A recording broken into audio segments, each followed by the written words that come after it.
James Marsters.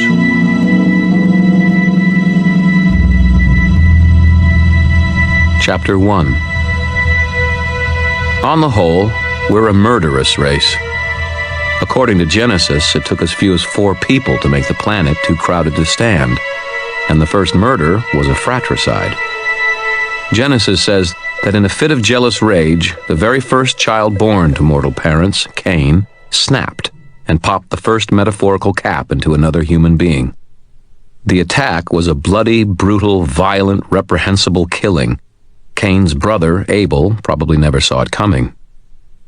As I opened the door to my apartment, I was filled with a sense of empathic sympathy and intuitive understanding for freaking Cain. My apartment isn't much more than a big room in the basement of a century-old wooden boarding house in Chicago. There's a kitchen built into an alcove, a big fireplace almost always lit, a bedroom the size of the bed of a pickup truck, and a bathroom that barely fits a sink, toilet, and shower. I can't afford really good furniture, so it's all second-hand, but comfortable. I have a lot of books on shelves, a lot of rugs, a lot of candles. It isn't much, but at least it's clean. Or used to be. The rugs were in total disarray, exposing bare patches of stone floor.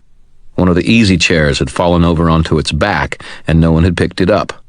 Cushions were missing from the couch, and the curtains had been torn down from one of the sunken windows, letting in a swath of late afternoon sunshine, all the better to illuminate the books that had been knocked down from one of my shelves and scattered everywhere, bending paperback covers, leaving hardbacks all the way open, and generally messing up my primary source of idle entertainment. The fireplace was more or less the epicenter of the slob quake. There were discarded clothes there, a couple of empty wine bottles, and a plate that looked suspiciously clean, doubtless the cleanup work of the other residents. I took a stunned step into my home.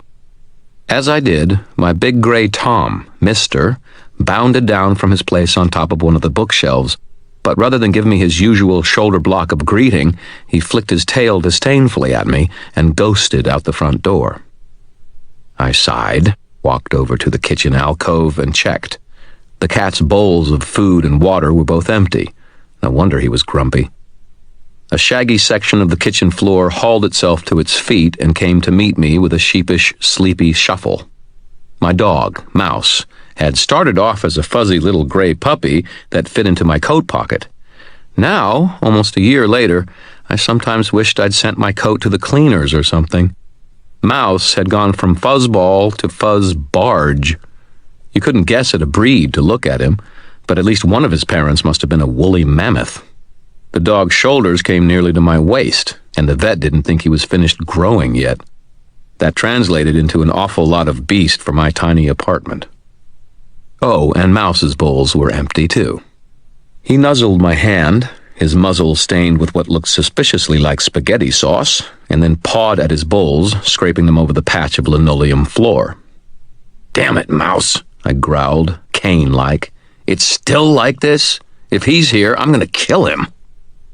Mouse let out a chuffing breath that was about as much commentary as he ever made, and followed placidly a couple of steps behind me as I walked over to the closed bedroom door.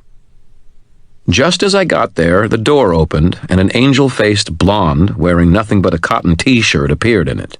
Not a long shirt, either. It didn't cover all of her rib cage. "Oh," she drawled, with a slow and sleepy smile. "Excuse me. I didn't know anyone else was here." Without a trace of modesty, she slunk into the living room, pawing through the mess near the fireplace, extracting pieces of clothing. From the languid, satisfied way she moved, I figured she expected me to be staring at her, and that she didn't mind it at all. At one time, I would have been embarrassed as hell by this kind of thing, and probably sneaking covert glances. But after living with my half-brother, the incubus, for most of the year, I mostly found it annoying. I rolled my eyes and asked, "Thomas?" "Tommy? Shower, I think," the girl said. She slipped into jogging wear, sweatpants, a matching jacket, expensive shoes. "Do me a favor, tell him that it—" I interrupted her in an impatient voice. "That it was a lot of fun, you'll always treasure it, but that it was a one-time thing, and you hope he grows up to find a nice girl or be president or something."